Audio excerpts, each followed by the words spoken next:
Bienvenido a Manos Libres, el canal para leer cuando no podés. Parte 5 de la lectura completa de El Quijote. En la parte 4, Don Quijote y Sancho se encontraron con unos cabreros que les dieron de comer, y uno de ellos comenzó a contar la historia de un estudiante convertido en pastor, Grisóstomo, muerto de amor por la esquiva pastora Marcela. Hoy, capítulo 13 y capítulo 14 de la primera parte, el final del cuento de la pastora Marcela, y los versos desesperados que dejó escritos el pastor Grisóstomo antes de morir. Capítulo 13.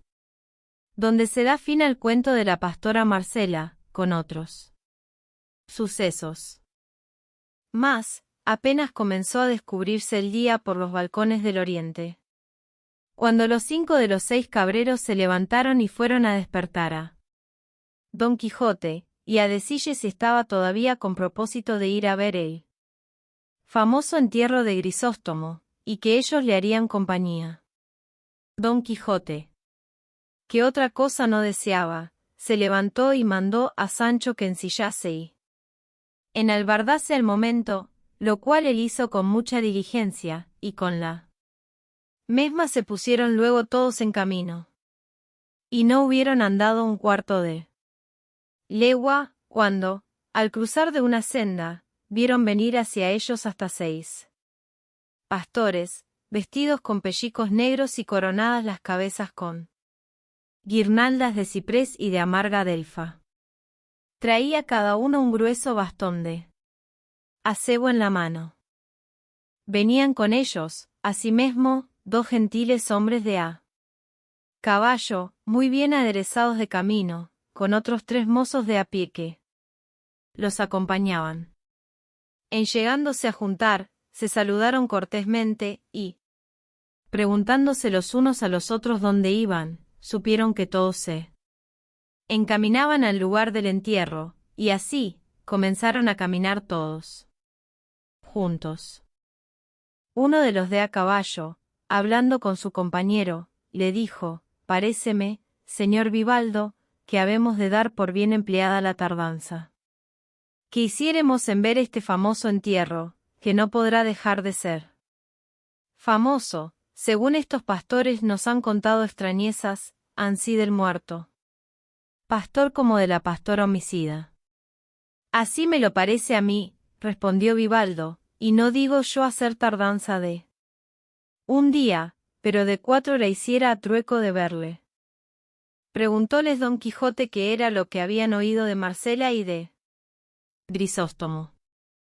El caminante dijo que aquella madrugada habían encontrado con aquellos pastores, y que, por haberles visto en aquel tan triste traje, les habían preguntado la ocasión por qué iban de aquella manera, que uno de ellos se lo contó, contando la extrañeza y hermosura de una pastora llamada Marcela, y los amores de muchos que la recuestaban, con la muerte de aquel Grisóstomo a cuyo entierro iban.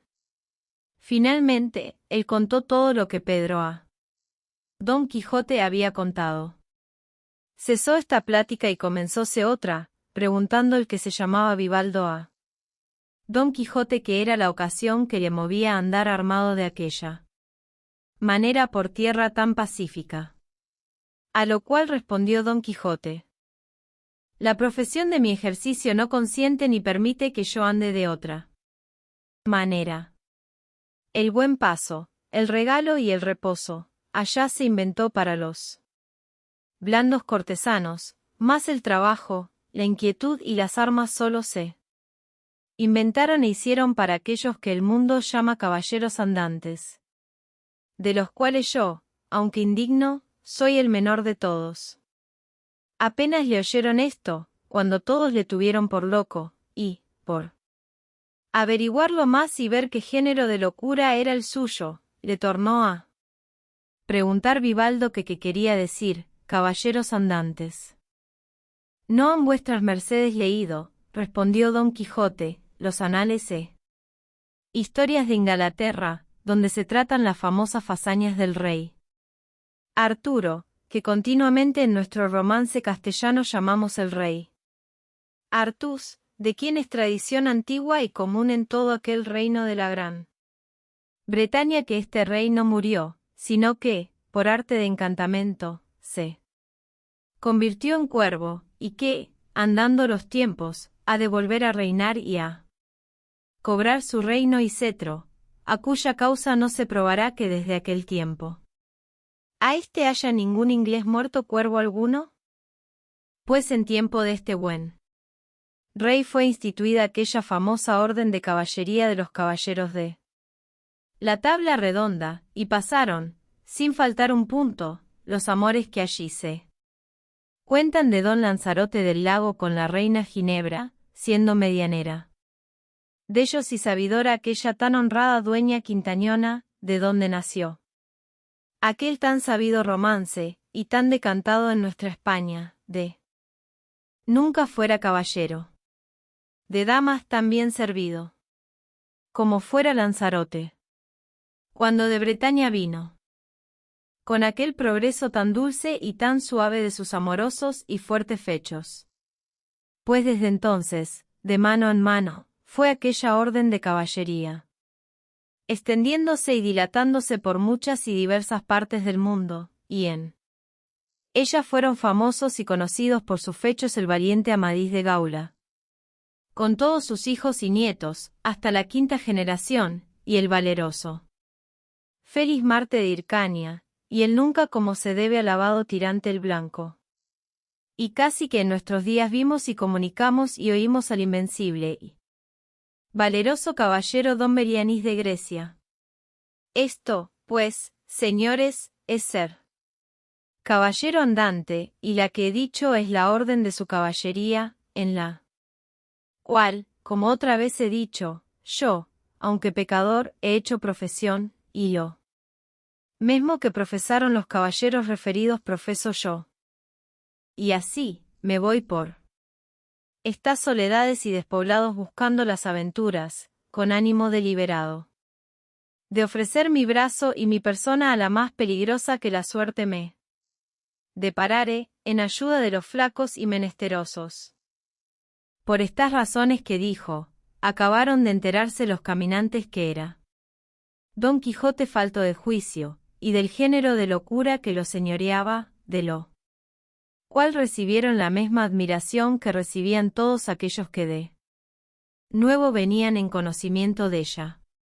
Y Vivaldo, que era persona muy discreta y de alegre condición, por pasar sin pesadumbre el poco camino que decían que le faltaba, al llegar a la sierra del entierro, quiso darle ocasión a que pasase más adelante con sus disparates.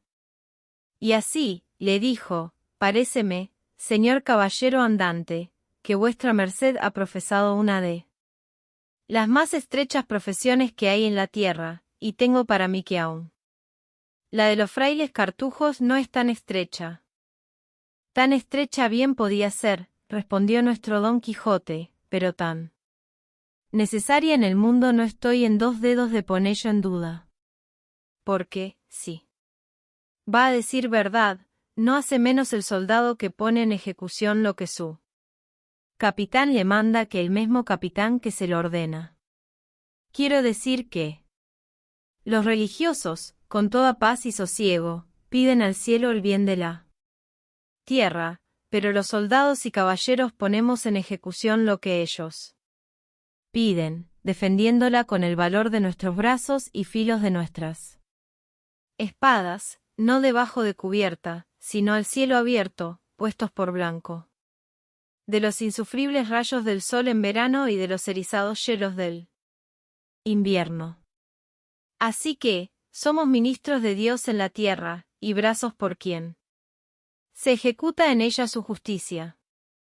Y, como las cosas de la guerra y las ellas tocantes y concernientes no se pueden poner en ejecución sino sudando, afanando y trabajando, síguese que aquellos que la profesan tienen, sin duda, mayor trabajo que aquellos que en sosegada paz y reposo están rogando a Dios favorezca a los que poco pueden. No quiero yo decir, ni me pasa por pensamiento, que es tan buen estado el de caballero andante, como el del encerrado religioso, solo quiero inferir, por lo que yo padezco, que, sin duda, es más trabajoso y más aporreado, y más hambriento. Y sediento, miserable, roto y piojoso, porque no hay duda sino que los caballeros andantes pasados pasaron mucha malaventura en el discurso de su vida. Y si algunos subieron a ser emperadores por el valor de su brazo, fe que les costó buen porqué de su sangre y de su sudor, y que si a los que a tal grado subieron le faltaran encantadores y sabios que los ayudaran, que ellos quedaran bien defraudados de sus deseos y bien engañados de sus esperanzas. De ese parecer estoy yo, replicó el caminante, pero una cosa, entre otras muchas, me parece muy mal de los caballeros andantes, y es que, cuando se ven en ocasión de acometer una grande y peligrosa aventura, en que se ve manifiesto peligro de perder la vida, nunca en aquel instante de acometerla se acuerdan de encomendarse a Dios, como cada cristiano está obligado a hacer en peligros semejantes, antes, se encomiendan a sus damas, con tanta gana y devoción como si ellas fueran su Dios, cosa que me parece que huele algo a gentilidad. Señor, respondió Don Quijote, eso no puede ser menos en ninguna manera, y caería en mal caso el caballero andante que otra cosa hiciese, que ya está en uso y costumbre en la caballería andantesca que el caballero andante, que, al acometer algún gran fecho de armas, tuviese su señora delante, vuelva a ella los ojos blanda y amorosamente, como que le pide con ellos le favorezca y ampare en el dudoso trance que acomete, y aun si nadie le oye, está obligado a decir algunas palabras entre dientes, en que de todo corazón se le encomiende, y de esto tenemos innumerables ejemplos en las historias. Y no se ha de entender por esto que han de dejar de encomendarse a Dios, qué tiempo y lugar les queda para hacerlo en el discurso de la obra. Con todo eso, replicó el caminante, me queda un escrúpulo, y es que muchas veces he leído que se traban palabras entre dos andantes caballeros. Y, de una en otra, se les viene a encender la cólera, y a volverlos caballos y tomar una buena pieza del campo, y luego, sin más ni más, a todo el correr de ellos, se vuelven a encontrar, y, en mitad de la corrida, se encomiendan a sus damas, y lo que suele suceder del encuentro es que el uno cae por las ancas del caballo, pasado con la lanza del contrario de parte a parte, y al otro le viene también que, a no tenerse las crines del suyo, no pudiera dejar de venir al suelo. Y no sé yo cómo el muerto tuvo lugar para encomendarse a Dios en el discurso de esta tan acelerada obra. Mejor fuera que las palabras que en la carrera gastó encomendándose a su dama las gastara en lo que debía y estaba obligado como cristiano. Cuanto más, que yo tengo para mí que no todos los caballeros andantes tienen damas a quien encomendarse, porque no todos son enamorados. Eso no puede ser, respondió Don Quijote, digo que no puede ser que haya caballero andante sin dama, porque tan propio y tan natural les es a los tales ser enamorados como al cielo tener estrellas, y a buen seguro que no se haya visto historia donde se halle caballero andante sin amores, y por el mismo caso que estuviese sin ellos, no sería tenido por legítimo caballero, sino por bastardo, y que entró en la fortaleza de la caballería dicha, no por la puerta, sino por las bardas, como salteador y ladrón. Con todo eso, dijo el caminante, me parece, si mal no me acuerdo, haber leído que don Galle, hermano del valeroso Amadís de Gaula, nunca tuvo dama señalada a quien pudiese encomendarse, y, con todo esto, no fue tenido en menos, y fue un muy valiente y famoso caballero. A lo cual respondió nuestro Don Quijote: Señor, una golondrina sola no hace verano. Cuanto más, que yo se quedé.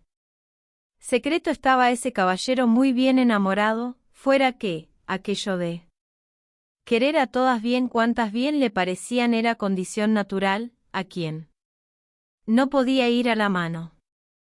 Pero, en resolución, averiguado está muy bien que él tenía una sola a quien él había hecho señora de su voluntad, a la cual se encomendaba muy a menudo y muy secretamente, porque se preció de secreto.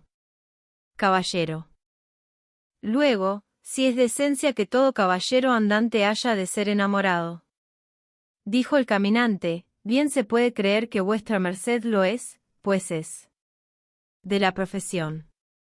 Y si es que vuestra merced no se precia de ser tan secreto como don Galle, con las veras que puedo le suplico, en nombre de toda esta compañía y en el mío, nos diga el nombre, patria, caridad y hermosura de su dama, que ella se tendría por dichosa de que todo el mundo sepa que es querida y servida de un tal caballero como vuestra merced parece. Aquí dio un gran suspiro Don Quijote, y dijo: Yo no podré afirmar si la dulce mi enemiga gusta, o no, de que el mundo sepa que yo la sirvo, solo sé decir, respondiendo a lo que con tanto comedimiento se me pide, que su nombre es Dulcinea, su patria, el Toboso. Un lugar de la Mancha, su calidad, por lo menos, ha de ser de princesa.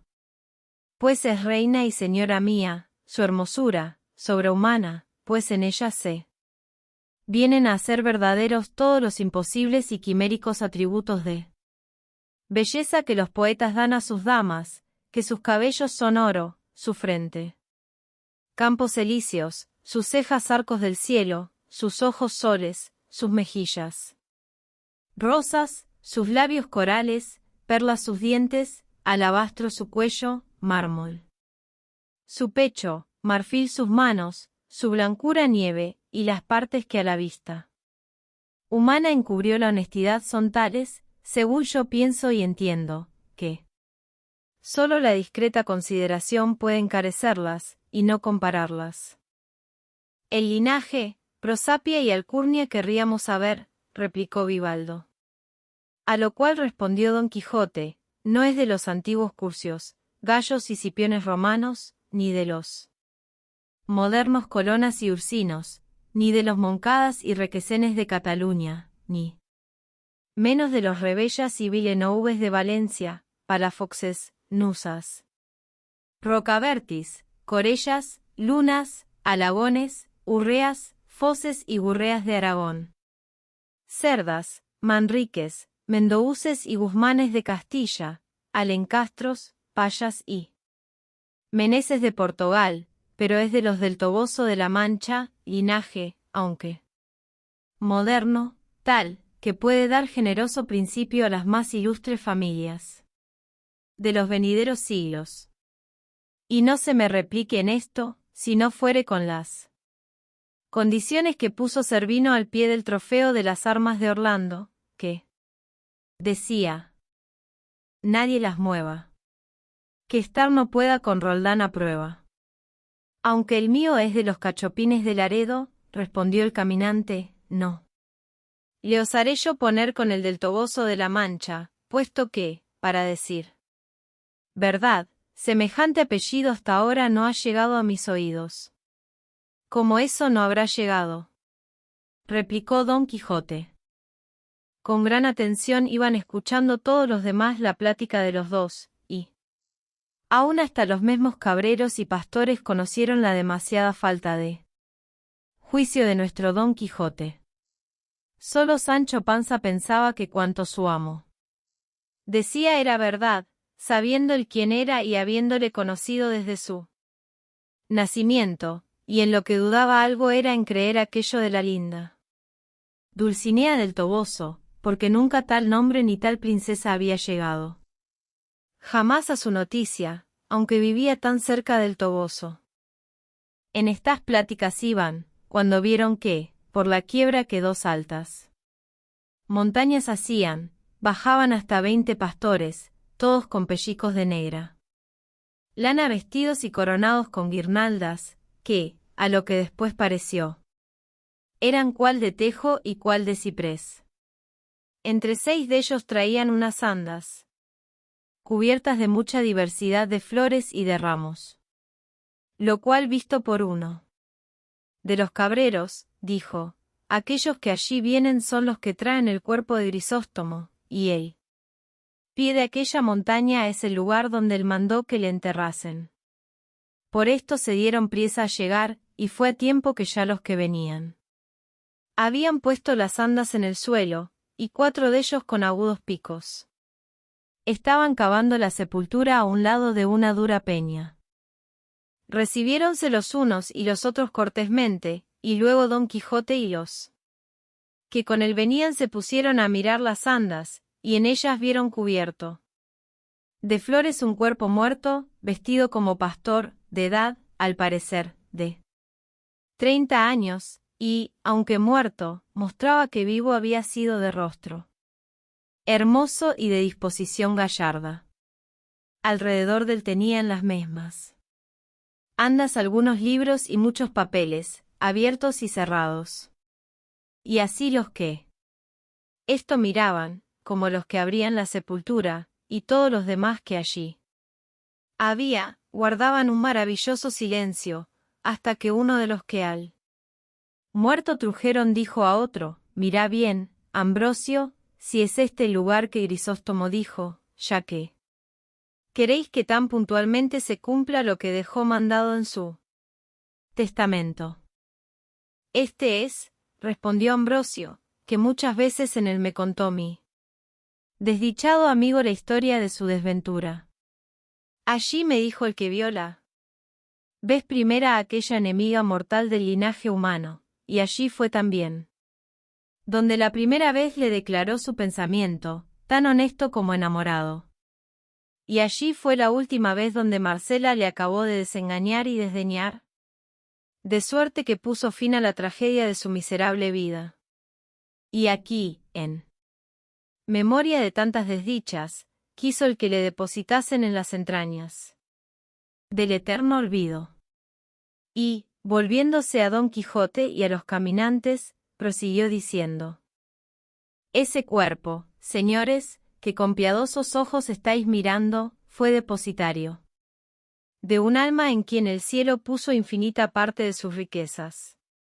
Ese es el cuerpo de Grisóstomo, que fue único en el ingenio, solo en la cortesía, extremo en la gentileza, fénix en la amistad, magnífico sin tasa, grave sin presunción, alegre sin bajeza, y, finalmente, primero en todo lo que es ser bueno, y sin segundo en todo lo que fue ser desdichado.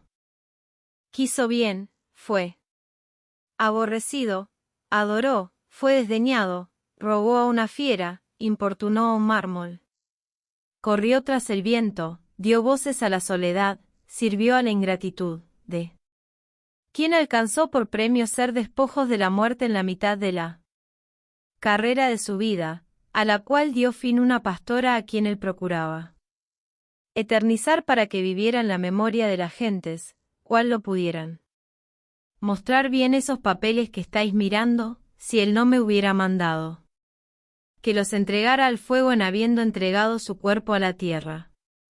De mayor rigor y crueldad usaréis vos con ellos, dijo Vivaldo, que su mesmo dueño, pues no es justo ni acertado que se cumpla la voluntad de quien lo que ordena va fuera de todo razonable discurso. Y no le tuviera bueno Augusto César si consintiera que se pusiera en ejecución lo que él, divino Mantuano, dejó en su testamento mandado. Ansí que, señor Ambrosio, ya que deis el cuerpo de vuestro amigo a la tierra, no queráis dar sus escritos al olvido, que si él ordenó como agraviado, no es bien que vos cumpláis como indiscreto. Antes haced, dando la vida a estos papeles, que la tenga siempre la crueldad de Marcela, para que sirva de ejemplo, en los Tiempos que están por venir a los vivientes, para que se aparten y huyan. De caer en semejantes despeñaderos, que ya sé yo, y los que aquí venimos. La historia de este vuestro enamorado y desesperado amigo, y sabémosla.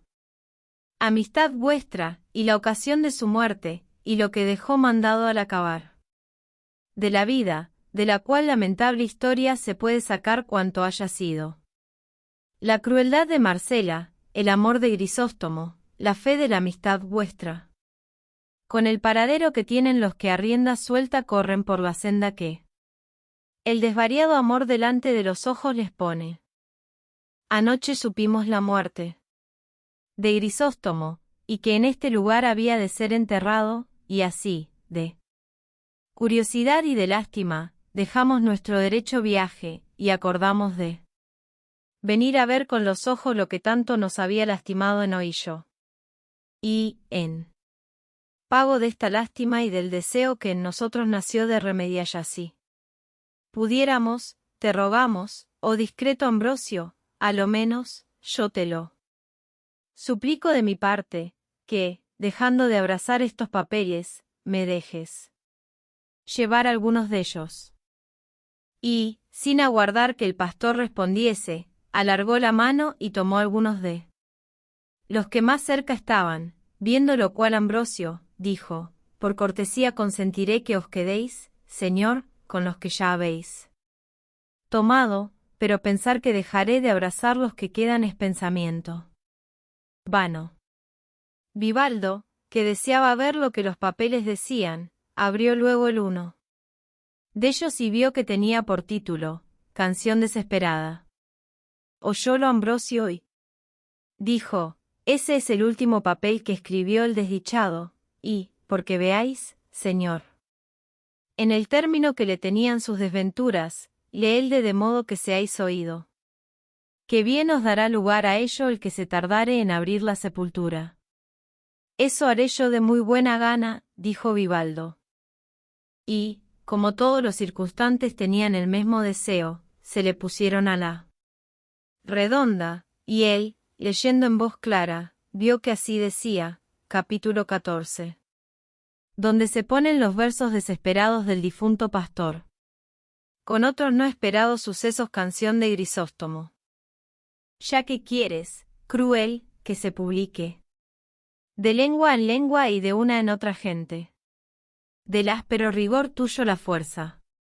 Haré que el mismo infierno comunique al triste pecho mío un son doliente, con que el uso común de mi voz tuerza. Y al par de mi deseo, que se esfuerza a decir mi dolor y tus hazañas. De la espantable voz irá el acento. Y en el mezcladas, por mayor tormento, pedazos de las míseras entrañas. Escucha, pues, y presta atento oído. No al concertado son, sino al ruido que de lo hondo de mi amargo pecho, llevado de un forzoso desvarío, por gusto mío sale y tu despecho. El rugir del león, del lobo fiero, el temeroso aullido, el silbo horrendo, de escamosa serpiente, el espantable baladro de algún monstruo, el agorero, graznar de la corneja, y el estruendo del viento contrastado en mar instable, del ya vencido toro el implacable bramido, y de la viuda tortorilla, el sentible arrullar, el triste canto del envidiado búho, con el llanto de toda la infernal negra cuadrilla.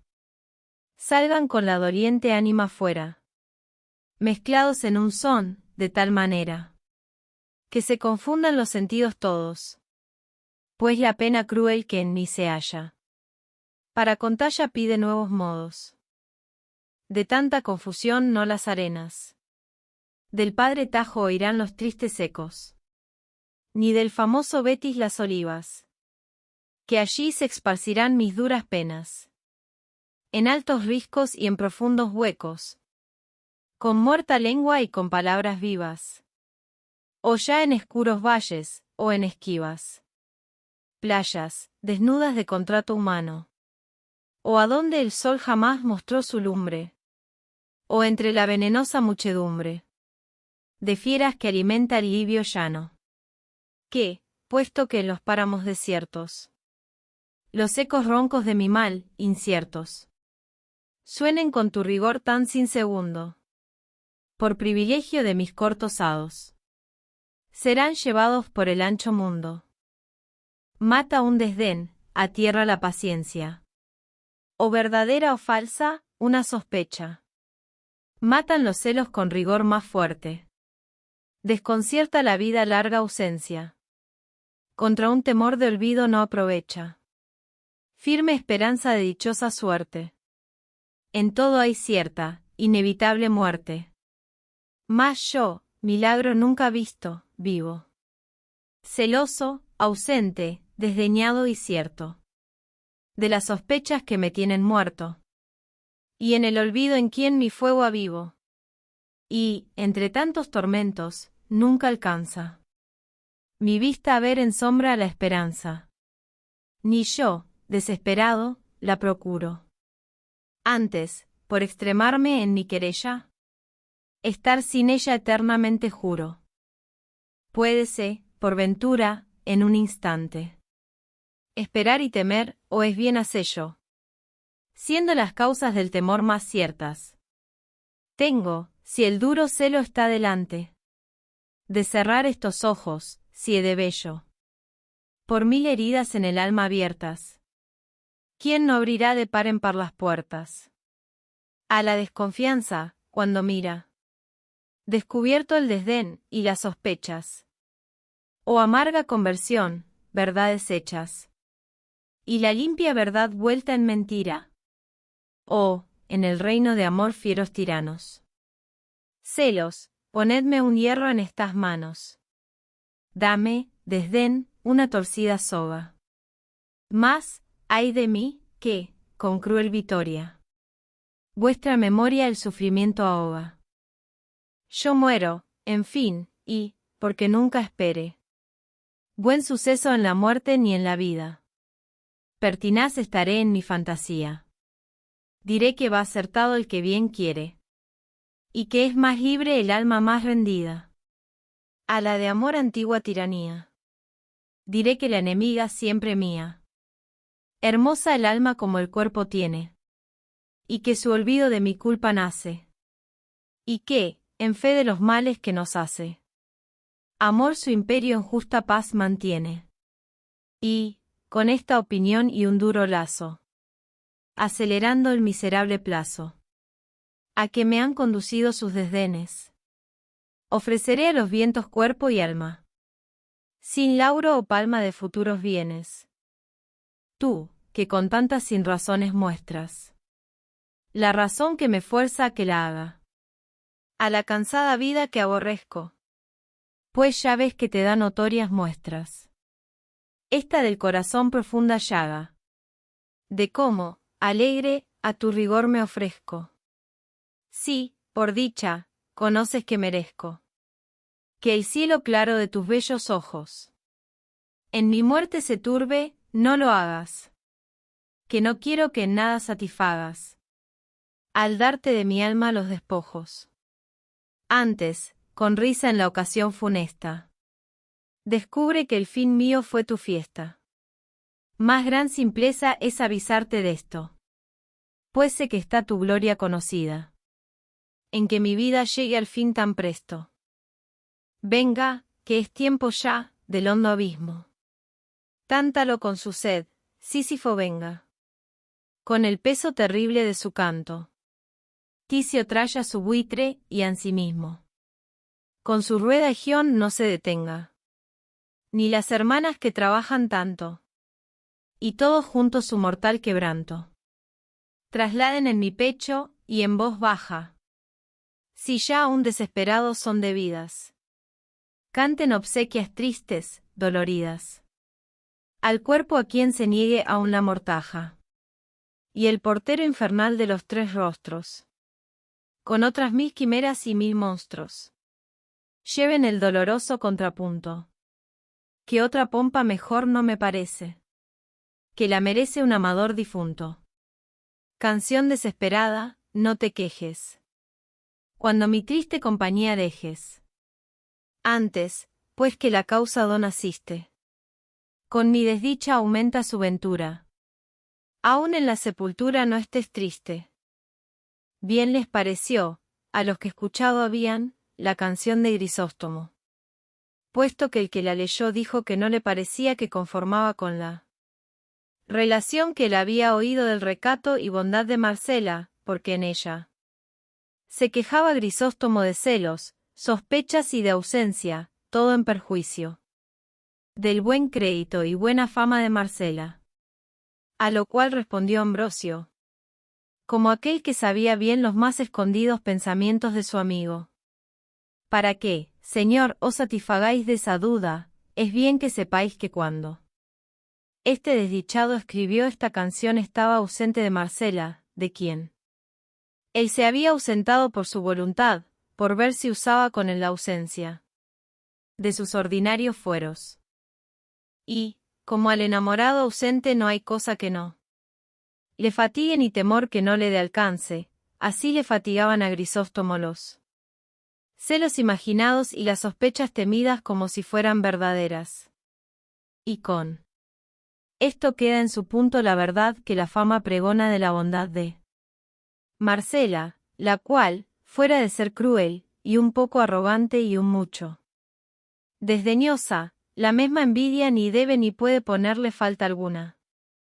Así es la verdad, respondió Vivaldo.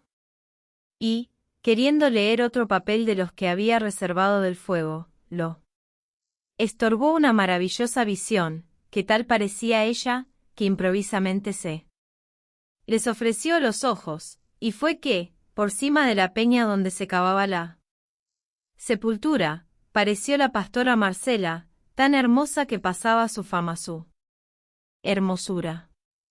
Los que hasta entonces no la habían visto la miraban con admiración y silencio, y los que ya estaban acostumbrados a verla no quedaron menos suspensos que los que nunca la habían visto.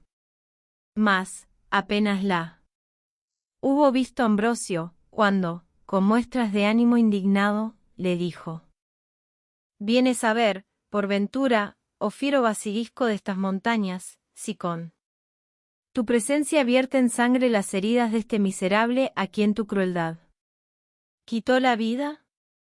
¿O vienes a ufanarte en las crueles hazañas de tu condición?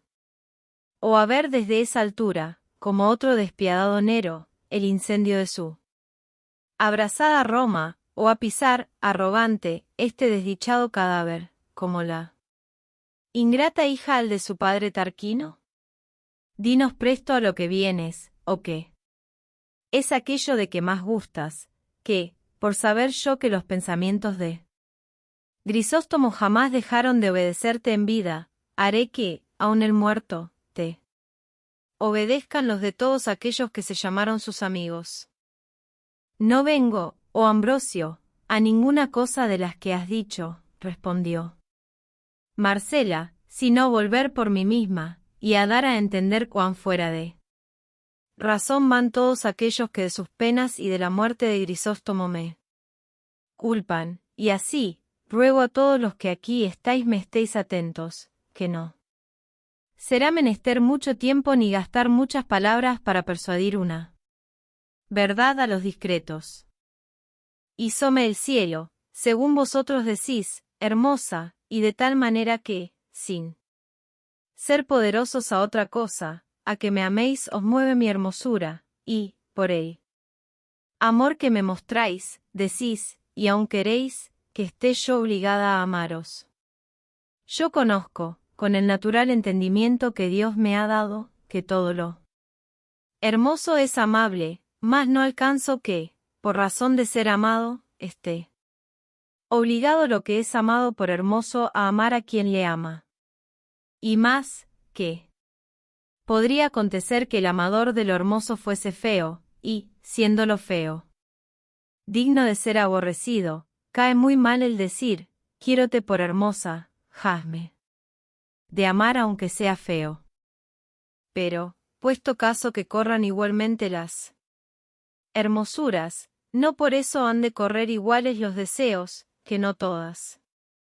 Hermosuras enamoran, que algunas alegran la vista y no rinden la voluntad. Que si todas las bellezas enamorasen y rindiesen, sería un andarlas. Voluntades confusas y descaminadas, sin saber en cuál habían de parar. Porque, siendo infinitos los sujetos hermosos, infinitos habían de ser los deseos. Y, según yo he oído decir, el verdadero amor no se divide, y ha de ser voluntario, y no forzoso. Siendo esto así, como yo creo que lo es, por que queréis que rinda mi voluntad por fuerza, obligada no más de que decís. ¿Qué me queréis bien?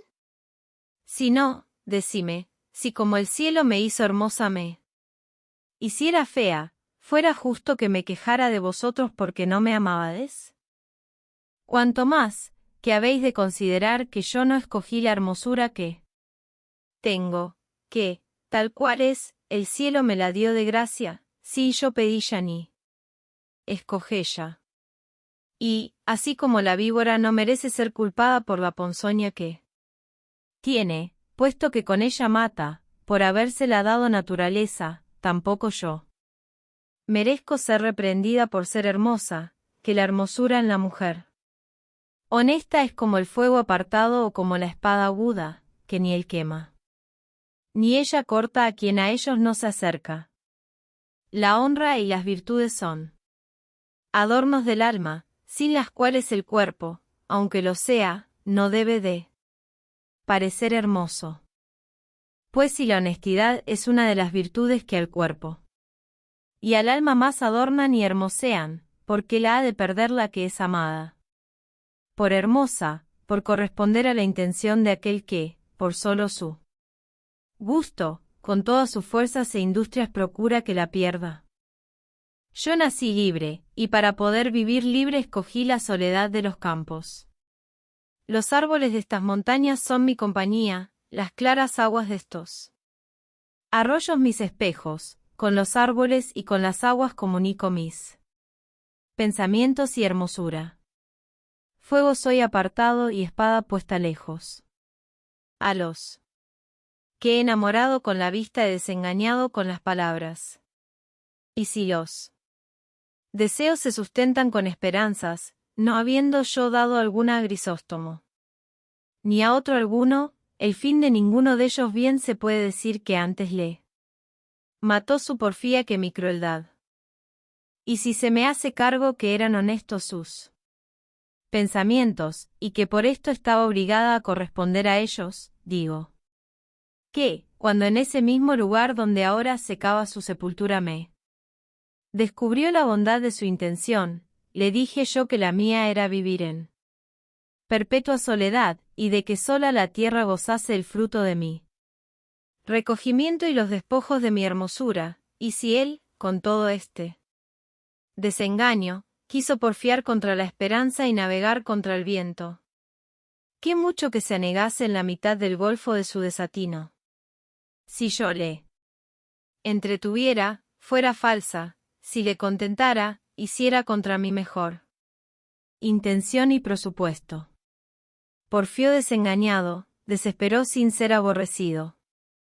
Mirad ahora si será razón que de su pena se me dé a mí la culpa. Quéjese el engañado, desespérese aquel a quien le faltaron las prometidas esperanzas, confíese el que yo llamare, ufánese el que yo admitiere, pero no me llame cruel ni homicida aquel a quien yo no prometo, engaño, llamo ni admito. El cielo aún hasta ahora no ha querido que yo ame por destino, y el pensar que tengo de amar por elección es excusado. Este general desengaño sirva a cada uno de los que me solicitan de su particular provecho, y entiéndase de aquí adelante, que si alguno por mí muriere, no muere de celoso ni desdichado, porque quien a nadie quiere, a ninguno debe dar celos, que los desengaños no se han de tomar en cuenta de desdenes. El que me llama fiera y basilisco, déjeme como cosa perjudicial y mala, el que me llama ingrata. No me sirva, el que desconocida, no me conozca, quien cruel, no me siga. Que esta fiera, este basilisco, esta ingrata, esta cruel y esta desconocida, ni los buscará, servirá, conocerá ni seguirá en ninguna manera. Que si a Grisóstomo mató su impaciencia y arrojado deseo, ¿por qué? ¿Se ha de culpar mi honesto proceder y recato? Si yo conservo mi limpieza con la compañía de los árboles, ¿por qué ha de querer que la pierda el que quiere que la tenga con los hombres?